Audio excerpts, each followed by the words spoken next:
Hello, my loves, and welcome back. Do you have an anxious cat? Would you like to know how to treat that anxiety naturally? Don't get me wrong, medication has its place, but I know sometimes we want to try things before we get to medication. In this video, I'll share with you my 10 top tips for treating cat anxiety naturally. I've used all the tips I'm going to share with you today with my previously feral cat Leo, and we've gone from him hiding away underneath his cat bed and me not seeing him for 24 hours to having chest, lap, and leg cuddles. So stick around if you'd like to learn how to help your cat. If you haven't already, don't forget to subscribe to the Naturally Cats channel. Click the bell for notifications so you don't miss any content and you can help your cat with every video. As I said, I've used the techniques that I'm going to share with you in this video with my cat Leo, and it's really changed our relationship. All of the tips I'm going to share with you, they're not all cat related. Some of them are for you, the guardian, because the connection that we have with our cats, it's not just one way. It's not just one-sided. There is the cat and there is us, the human. So I've got 10 top tips to share with you today. So let's dive in. Okay, so first of all, I'm going to share with you something that I have down all the time for my boys. It's called a herb garden. Some of you may already be familiar with this. I've talked about it a lot. There's a couple of blog posts on my website that you can find, and it's about how to support cats using self-selection. I will share more of this in another video, but for today, let's talk about a herb garden. You put down a towel or a blanket in a nice quiet area of the home, and you put down some dried flowers or dried herbs in each corner. So one in each corner, so 4 corners. So you may have heard about giving your cat catnip. You may have given them catnip-filled toys. But do you know what? Let's take away the toy. Let's give them the chance to use the actual catnip to self-soothe, to deal with their stress and anxiety. You can also use herbs such as chamomile, organic if you can get it. As we know, for us humans, having a cup of chamomile tea can be quite calming, helps the nervous system, and it's the same with cats. So catnip, chamomile. The other 2 herbs that I would suggest is dried valerian root. Now, be warned, it smells a bit like sweaty feet. It's not necessarily a pleasant smell for us humans, but cats do love it. It's brilliant for anxiety. It also helps with physical pain if your cat is experiencing that. But it's really beautiful in giving the cat the space to be able to deal with their anxiety, the stress, the impact on their physical body. And the last one that I would recommend are organic dried rosebuds. So they're very small and you can use them to play with your cat. You can use them, as I've said here, on a herb garden. Now, rose is one of the most nurturing and emotionally supportive remedies that there are. So with the herb garden, you leave it down. We've got one in the dining room, we've got one in the spare room, and I've got one down here on the floor, not that you can see it. And you let the cat do what they need to do. Some may rub, roll around, some may just sit with the remedies. Again, I will share another video on this and I'll pop a link below to my blog so you can read about it. And it's about giving the cat a space to deal with their emotions when they are feeling anxious, scared, frightened, whatever it may be. So the herb garden is top tip number 1. Okay, top tip number 2 is meditation for you. So you may have tried meditation before. Maybe you practice it regularly. Maybe it's something that you're like, oh God, no, that's not for me. I didn't used to meditate. Well over 10 years ago, I scoffed at meditation. I was like, that's really not for me. I don't need it. And now there are times when I'm like, oh my God, like I need to finish my day to fit in a meditation. There are brilliant apps out there that you can find that have guided meditations, just music. You can choose male or female voices. There is so much online. I use an app called Insight Timer, and I am in no way affiliated with them. I share it because it's been a wonderful resource for me. You can choose the length of the meditation. You can choose guided or unguided. You can find even different topics to meditate on. And meditation can be anything you want it to be. You can do 3 minutes to 30 minutes to 3 hours. But what I found is that when I meditate, my boys will often come and join me because it changes my vibration. It changes my energy, my frequency. So not only is it a great tool if you're feeling stressed, but actually it's a great tool to use before you get to that point of feeling stressed. So I use meditation to manage my anxiety. And I know without a shadow of a doubt that my anxiety is felt by my boys. So meditation is something that I would encourage you. If you've never done it, just give it a go.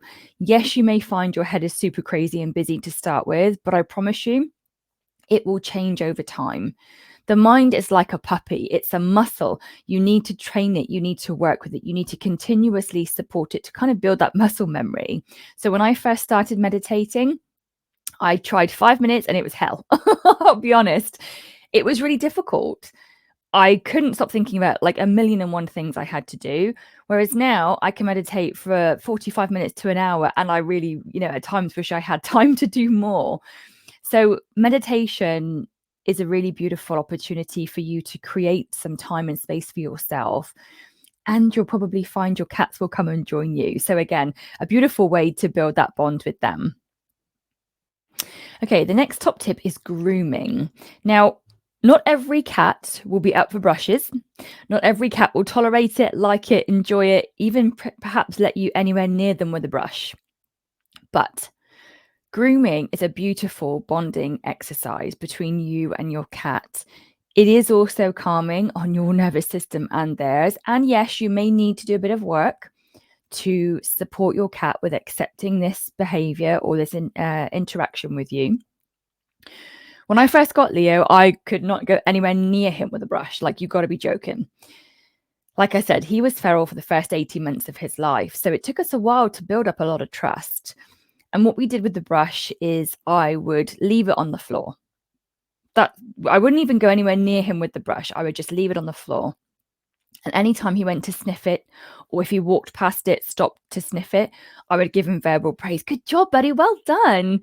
Change of tone, change of pitch. Sometimes I would give him a treat if I had a little tin of treats handy, and basically build up positive reinforcement, positive interactions with him and the brush. Then we would start with, I would hold the brush. I would take it to him, let him sniff it. Then I would praise or give positive reinforcement. Then I would hold the brush and I would just gently touch it to his cheek or put it towards his neck. Again, I would do this for sometimes a couple of days, sometimes a few weeks. You need to build up their kind of acceptance of the situation. We are now at a point where when I get the brush, Leo looks at me and kind of tilts his cheek, ready to have the brush put along his cheek. And he purrs. Oh my goodness, he purrs so loud when I give him brushes now. It makes my heart absolutely sing.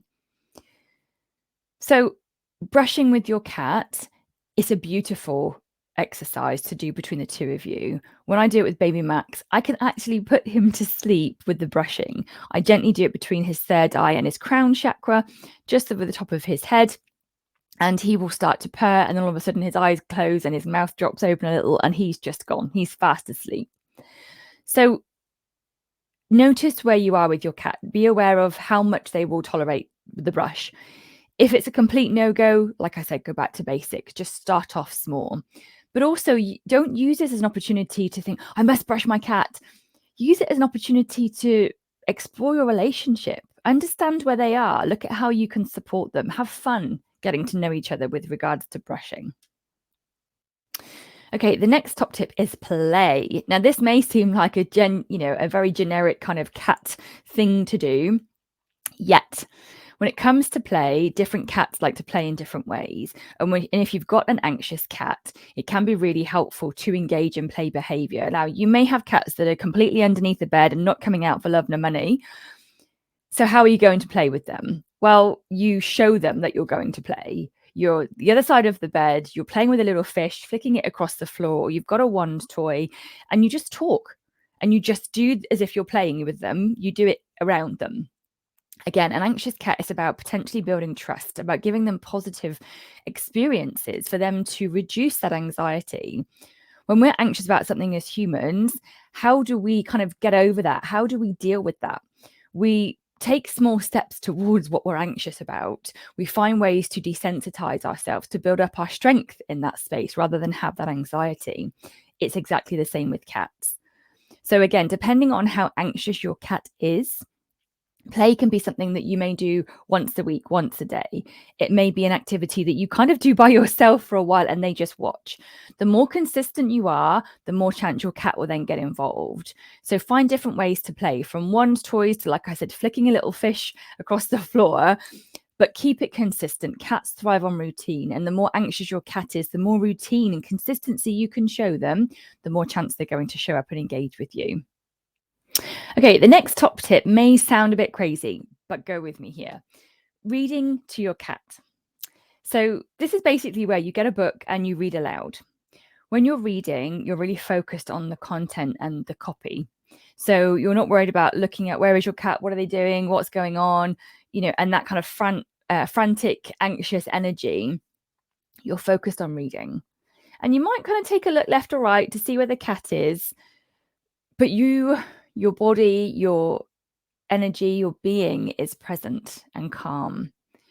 So you may find that your cat will just sit on the sofa. They may still be hiding under the bed and anywhere in between. But it really gives you and your cat the opportunity to just be around each other.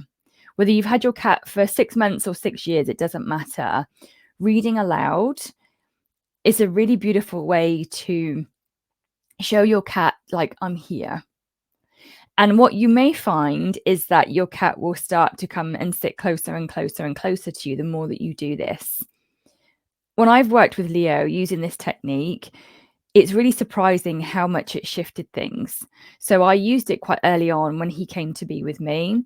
And like I said, for the first 24 hours, I thought he'd actually escaped. And then I realized he was hiding underneath his bed. And I would sit in the room with him and just read aloud. There was no pressure from me to have physical contact with him, for him to engage with me. It was just about being together. And that being together is such a beautiful space to cultivate a beautiful relationship, to meet the beings together for you and your cat, to reduce the anxious, tense, fraught energy that either you or your cat may have. So reading aloud is my next top tip. Okay, so we're halfway through. I'd love to know which of the tools that I've shared so far resonate for you. Have you tried any of them? Did they work? Did they not work? Drop a comment below and let me know. I love to hear from the Naturally Cats community. And just to be clear, like, managing an anxious cat, it's not a one and done. It's not something that you can try one technique and then they're fixed, they're better. And, when you've got an anxious cat, it's about supporting them with who they are and how they are. So with Leo, it's not like I want him to be better or different or fixed. Like, I accept he is who he is. I am so grateful for how far we've come together and how much he trusts me now and the relationship that we have. But I'm continuously working on supporting him in whichever way he needs. Okay, so the next one is fun with food. So this is a beautiful one to encourage a bit more kind of playful energy from your cats. And it's about having something like a little container that you can put something in it. So freeze-dried treats, pieces of food. Now, just to be clear, I feed my cats a raw food diet, so I do not put raw food in this type of like puzzle feeder. We do offer freeze-dried treats. So there are freeze-dried bits of chicken that do fit in this kind of thing. And with this, it's about getting your cat engaged. Okay, so again, having something that's potentially stinky. So we've got like some salmon freeze-dried treats as well that Leo really loves, and I will hold it up to him so he can sniff it and he can kind of be like engaged with it. And then I'll flick it across the floor or put it in a little puzzle feeder, something to engage him mentally, but also to have a bit of fun with. So we've spent many a time on the front room floor, flicking bits of food to and fro. And it may sound gross, but it is really good fun, as long as it's a kind of a species appropriate or, a health and safety type food that you could use. So please don't go flicking bits of raw food across the floor. And it's a way to, again, have fun. The more you laugh and enjoy time with your cat, the more you're going to reduce their anxiety. So have fun with food. Okay, so the next top tip is color therapy. Now, I will do another video which explains this in more detail, but for now, just go with me when I say different colors have different frequencies. They have different energies, okay? So When you open your wardrobe and you decide you want to have a blue day or you want to wear a yellow top, it's because it helps you to feel a certain way. And that's because that every color has its own frequency, has its own energy. So what you can do with your cats is you can offer them color, offer them ways to support their chakras, offer them ways to manage their energy. And again, more information on this in another video. And if you would like to learn more, you can read my cat chakra book, available from all online retailers. But with color, you are giving your cat a choice to manage their anxiety, their energy. So if they're feeling like for example, Leo, he has a lot of red. He has a red collar. We have a red cushion in the front room. He is, I'd say, generally ungrounded because for the first 18 months of his life, he was feral. He was used to being reactive and always on alert, managing his surroundings and his environment. So he generally tends to gravitate to red. Now, red supports the root chakra, which is connected to a sense of safety and stability.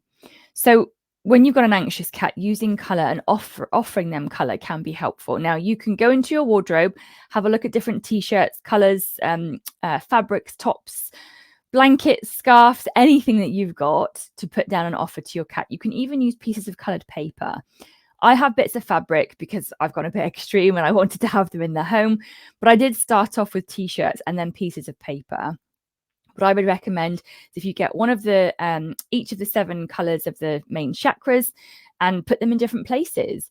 Don't put them in a cat bed because you don't want to displace your cat from sleeping in that cat bed, but pop them around the home. You know, we've got, I think, 4 in our spare bed, 2 downstairs, what's that, 4, 5, 6, and 1 in my bedroom. So put them in different places and you'll see your cat will go and sleep on them. Again, more information in another video, but for now, know that offering your cat color gives them the opportunity to manage different chakras, which supports their energy and then therefore their emotions. Okay, the next tip is for you, the guardian, and this is about breath work. This is about you just taking a deep breath, finding your center, being aware of your energy. So again, I'll pop a link below for another video of mine, which shared with you a breathing technique called a calm connection. I use that so many times. I use my calm connection sometimes multiple times daily, depending on the type of day I'm having. I use it before I go out somewhere. I use it when I'm out somewhere. I use it a lot. I use it with my Soul-Led Guardian community. It's one of our core tools. It's a beautiful way to help you to be grounded and centered and to come into the present moment. So just by doing the breathing technique, you can shift your energy, which will impact your cat, which they will sense and feel. So by taking a few deep breaths, we do it in like a minute or 2. It doesn't need to be very long. This isn't a 5 to 50-minute meditation, but catching your breath can help to shift your energy, can help your cat to feel the difference in your essence. Okay, so the next one is massage and movement. So this is really if your cat will allow you to have physical contact with them. And it's about moving their energy with your touch, okay? So it's not about going in for scritches and scratches and cuddles because they're super, super cute. It's about honoring how their energy flows in and around their body. It's about being more present and intentional with how you connect with your cat. So rather than kind of giving them scratches around their face, think about brushing their third eye up to their crown. Think about how to just gently stroke behind and around their ears. Okay. And it's about not necessarily using the whole of your hand, but maybe just a couple of fingers as you just stroke. Just nice and slow. The slower you can be, the more intimate, the more connection you're going to have with your cat. If your cat doesn't allow physical touch or they're going to be reactive, please don't try this. Some anxious cats won't have any form of contact with you. When we first had Leo, if we put our hand out towards him, he would back away. Sometimes he would swat at it. Sometimes he tried to bite it. Even now, I offer him my hand before I go anywhere near him in terms of physical contact. And he's been with me for over 4 years, nearly 5 years. So I still offer him my hand. I still give him the choice to connect with me.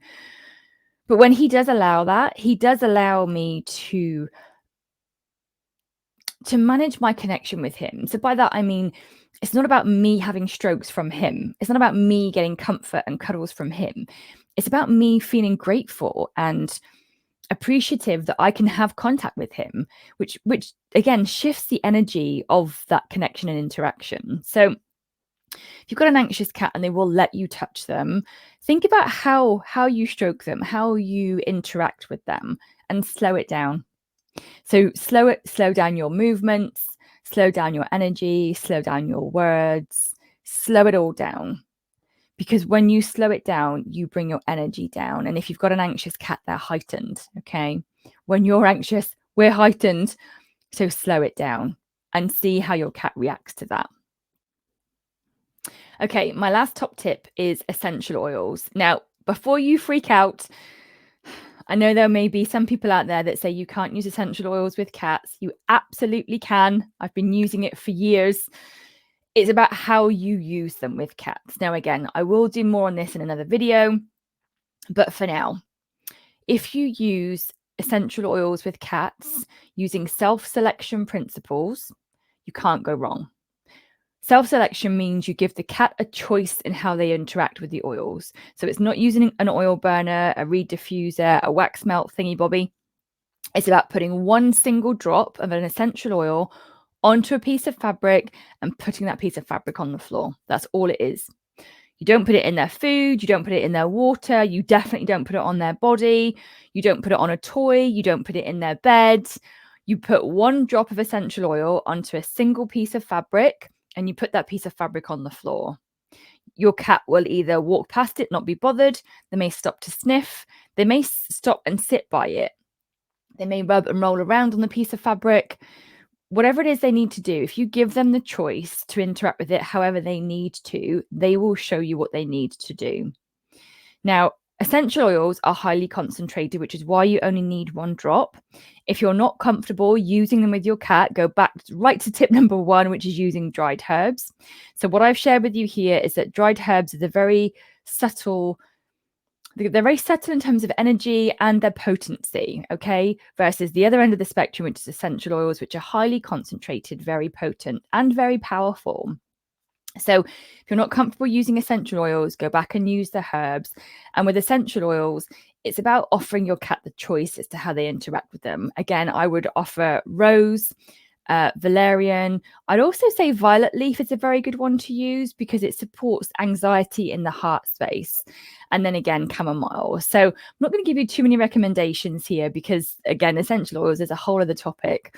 And if you're interested, here's another shameless plug. I have a second book called The Aromatic Cat that talks to you all about how to use herbs, hydrosols, and essential oils with cats. But just putting a drop or two down of an essential oil, again, it can be really powerful for your cats. So that's the 10. That's the 10 top tips to help your cat with anxiety naturally. I hope you've enjoyed this video. Don't forget to drop a comment below and let me know which ones you've tried, which ones you're going to try, and how you deal with your cat with anxiety. As I've mentioned, it's not just about the cat. I'm a doer. Like, I like to do things for my boys. And there are times when I realize that actually it's about me.